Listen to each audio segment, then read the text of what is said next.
নমস্কার, আমি international human rights protection Hooghly জেলার জেলা অধ্যক্ষ শ্রীতা দাস বলছি চুঁচুড়া থেকে। আজকে আমি সকালবেলা কাজে বেরোনোর সময় যখন আমি রাস্তা আসি, তো সকালে উঠেই দেখলাম যে এক দাদা কমেন্ট করেছিল যে আমাদের চুঁচুড়া স্টেশনের এখানে একটি রাস্তার বাচ্চা কুকুর কাটা পড়েছে। তো কাজে বেরোনোর সময় আমি তাকে রিপ্লাই করি।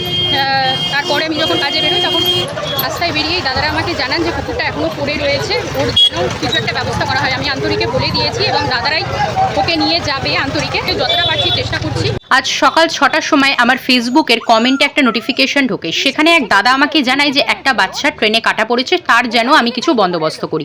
এবার কবে কাটা পড়েছে এক্স্যাক্টলি আমিও জানি না, কিন্তু আমাকে জানানো হয়েছে আজকে সকালবেলাতেই বাচ্চাটা ট্রেনে কাটা পড়েছে। আমি কোনো ডক্টর নই, না কোনো প্যারাভেট, না আমার কোনো এনজিও আছে, না আমার কোনো ট্রাস্ট আছে, বা আমাকে কেউ 2 টাকা অনুদান দিয়ে ওদের জন্য সাহায্য করে না। আমি এবং আমার মা মানুষের জন্য যতটা করি, অবলা প্রাণীদের জন্য চেষ্টা করি কিছু করার জন্য। আজ সকাল 6টায় কমেন্টে আমাকে জানানোর পর আমি যখন 6:45টার সময় বেরোই কাজের জন্য, তখন দাদারা আমার সাথে রাস্তায় দেখা করেন এবং এই বাচ্চাটার কাছে নিয়ে যায় এবং আমি তার অবস্থা দেখি এবং সাথে সাথে আমি আন্তরিকে ফোন করি। আন্তরিকে সুস্মিতা ম্যাম সাথে সাথে উনি কল রিসিভ করেন এবং আন্তরিকে ওকে নিয়ে যেতে বলেন।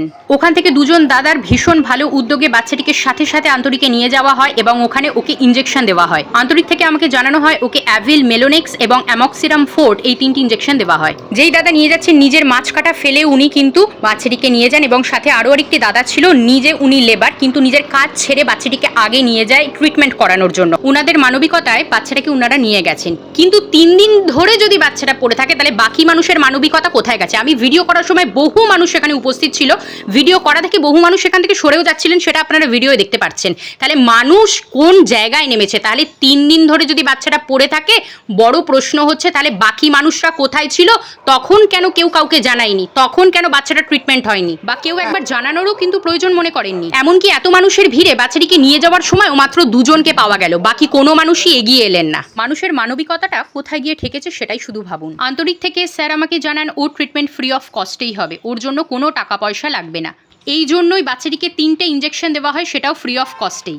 এমনকি আন্তরিক থেকে সাথে করে লোকও পাঠানো হয়েছিল যে বাচ্চাটিকে কোথায় রাখা হচ্ছে, যাতে এসে ওর ট্রিটমেন্টটা সেখানে করা হয়। তখনই আমি স্যারকে জিজ্ঞেস করি যদি ক্লিনিকে রেখেও ট্রিটমেন্ট করা হয়, কিন্তু ওখান থেকে আমাকে জানানো হয় এই মুহূর্তে ক্লিনিকে জায়গা ফাঁকা নেই, পুরো ডগে ভর্তি। ওখানে কোনো শেল্টারে বাচ্চাটিকে রাখলে ওনারা গিয়ে ট্রিটমেন্ট করে দিয়ে আসবেন, কোনো চিন্তা নেই।